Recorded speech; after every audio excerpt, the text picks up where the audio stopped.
16 ans, j'ai vécu un grand changement dans ma vie d'études. J'ai dû quitter le collège populaire de banlieue dans lequel j'avais déjà passé 4 années pour me rendre dans un lycée au centre-ville de la ville où j'ai grandi. Et c'était un véritable changement de milieu. Je suis passé de milieu très populaire à un milieu plutôt aisé. Puis, voilà, avec le temps, avec ces amitiés qui sont tissées avec mes amis de cohorte, voilà, j'ai appris à découvrir la vie de fils de médecins, de chirurgiens, de fils de hauts fonctionnaires. Puis je me suis vite aperçu que ces milieux plus aisés vivaient finalement les mêmes difficultés que beaucoup de milieux populaires. Je découvrais que chez les riches, comme on peut dire, il y avait autant de difficultés, autant de dépression, autant de problèmes de drogue, de problèmes de violence conjugale. Bref, je retrouvais finalement les mêmes problèmes que chez les pauvres. Ça a été pour moi le constat que finalement, riches et pauvres, on est quand même à peu près tous bâtis pareil, avec tous à peu près les mêmes difficultés, les mêmes joies, mais aussi les mêmes difficultés. Et je me suis dit, en fait, la différence entre le riche et le pauvre, le vrai pauvre, c'est que le riche, il peut masquer, camoufler sa pauvreté. Le pauvre, lui, ça se voit sur sa face. Le riche, et tout riche que nous sommes, nous pouvons toujours, selon les belles apparences, cacher et enfuir les pauvretés de notre vie. En ce dimanche, on veut vivre une démarche toute particulière, une démarche d'humilité, une démarche de remise de nous-mêmes, d'une remise d'une blessure qu'on a pu vivre, une blessure qui nous a rendus pauvres, plus vulnérables, à savoir celle de la perte d'une personne chère, le deuil.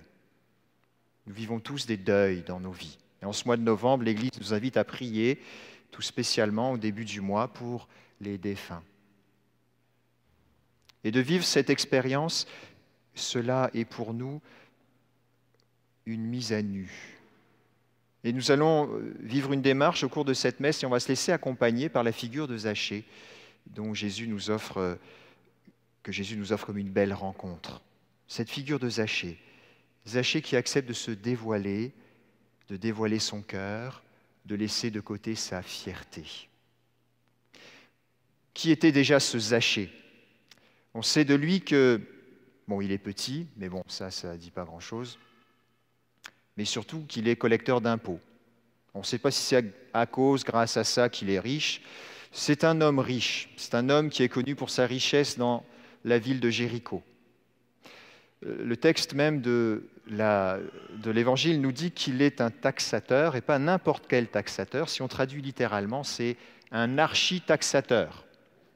Alors, je ne sais pas si vous connaissez des taxateurs dans votre milieu, mais un archi-taxateur, c'est vraiment le chef, quoi. Je ne sais pas si parmi vous, il y en a qui travaillent à Revenu Québec. Généralement, je ne vous ferai pas lever la main, c'est toujours un peu gênant. Et je me demande bien comment vous faites pour expliquer aux gens quand vous êtes à un party. « Et toi, tu fais quoi dans la vie ?»« Ah, moi, je travaille à Revenu Québec. » Je pense qu'on essaie de toujours trouver un échappatoire en disant « Non, mais je gère le personnel » ou « Je m'occupe du réseau informatique » ou bon. C'est toujours un milieu un petit peu gênant et je suis plein de compassion pour vous. Et pourtant, c'est la vie de notre Zachée, il est comme ça. C'est un homme qui collecte l'impôt et il doit avoir une vie pas facile, ce Zachée, parce que d'un côté, il n'est pas très aimé de ceux qu'il taxe, forcément, donc il est plus craint que aimé. Et de la part des religieux, il est plutôt vu comme un affreux pécheur puisqu'il collecte une monnaie avec la face de l'empereur qui se veut divin.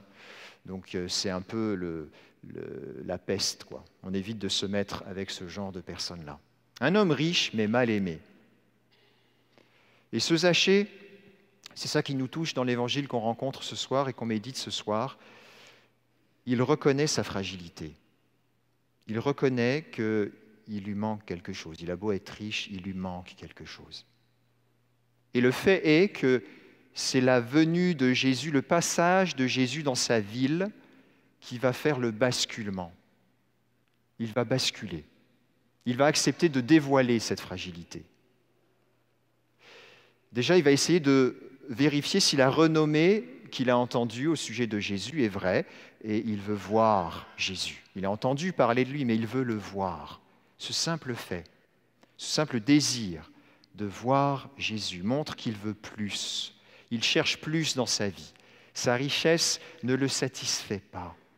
Sa vie même, probablement, n'est pas satisfaisante. Il veut voir Jésus.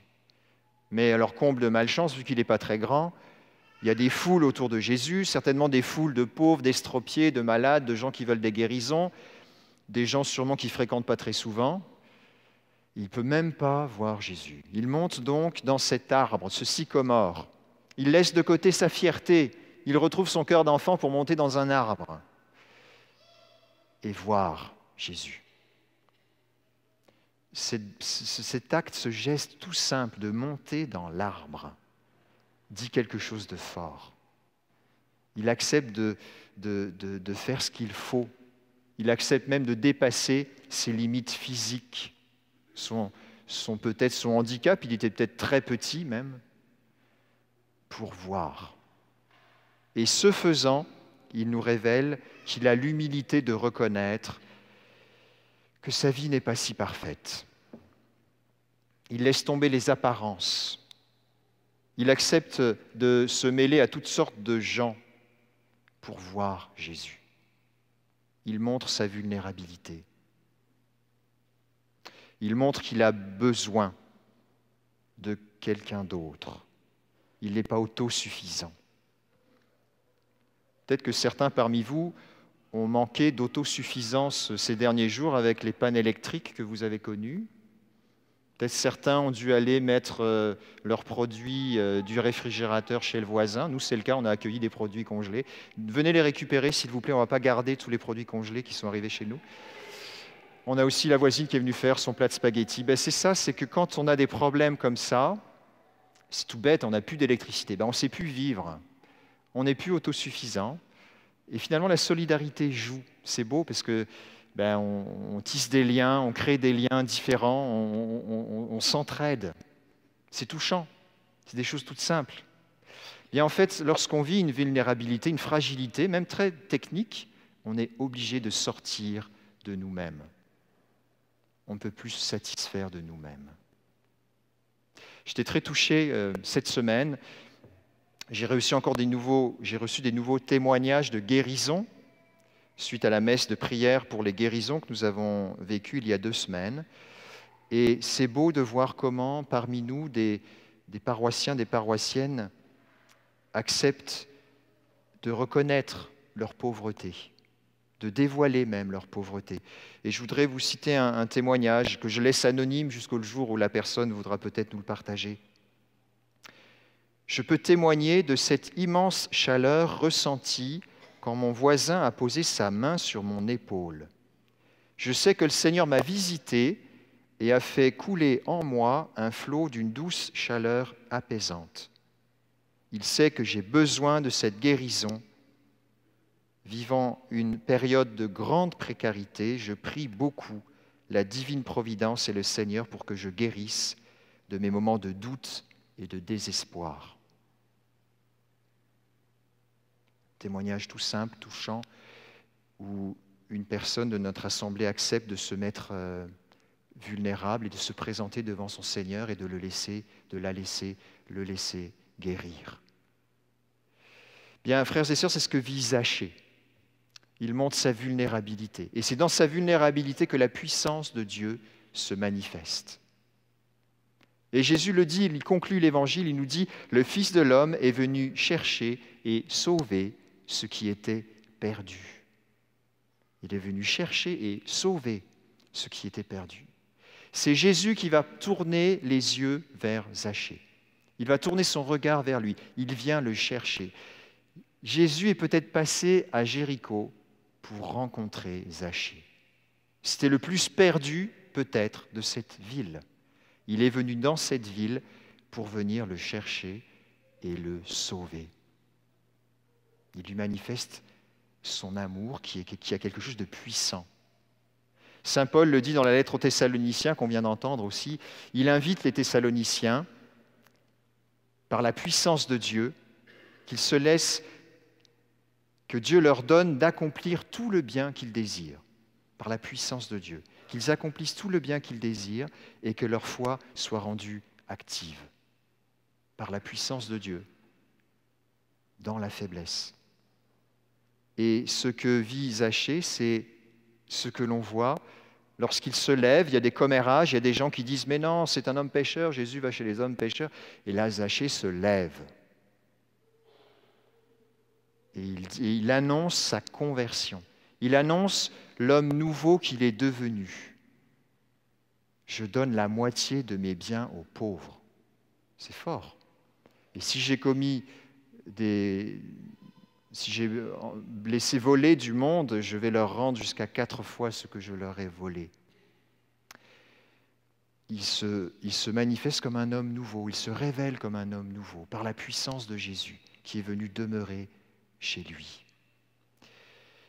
Frères et sœurs, lorsque nous vivons un deuil, nous sommes, nous aussi, très perdus.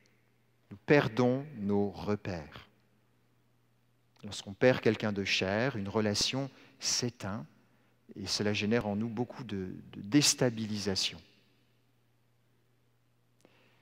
Eh bien, ce soir, on veut accepter de se reconnaître perdu, de se reconnaître perdu dans ces deuils que nous vivons, que nous avons vécus, qui sont encore peut-être très présents dans nos cœurs, pour les confier à Dieu. Nous voulons le laisser manifester sa puissance dans nos deuils, plus ou moins bien vécus. Nous voulons, comme le prophète Ézéchiel nous le dit, nous voulons laisser Dieu ouvrir nos tombeaux et nous en faire sortir. Parce que parfois, nous sommes morts avec les gens qui sont morts. Nous ne sommes plus tout à fait vivants. Jésus est lui-même mort sur la croix. Il a lui-même expérimenté la solitude, la noirceur du tombeau pour goûter à la résurrection et nous faire goûter à la résurrection, pour nous sortir de nos tombeaux, les ouvrir et nous en faire sortir.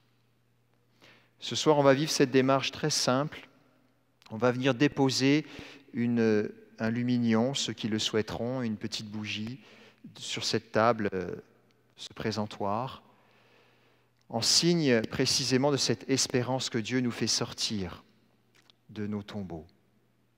Et Dieu prend soin de ceux que nous aimons et qui nous ont quittés. Et nous voulons comme leur offrir notre prière et notre espérance, tous ces défunts. Alors nous allons tout de suite entreprendre cette démarche maintenant. Nous allons nommer les personnes qui nous ont quittés, dont il y a eu des funérailles célébrées ici dans cette église cette année. Peut-être certains membres des familles sont ici présents ce soir. Ils pourront, au moment où le nom sera évoqué, s'avancer. Puis lorsque la liste sera finie, tous ceux qui voudront vivre cette démarche pourront aussi s'avancer. Parce que Dieu veut une consolation pour chacun de nous.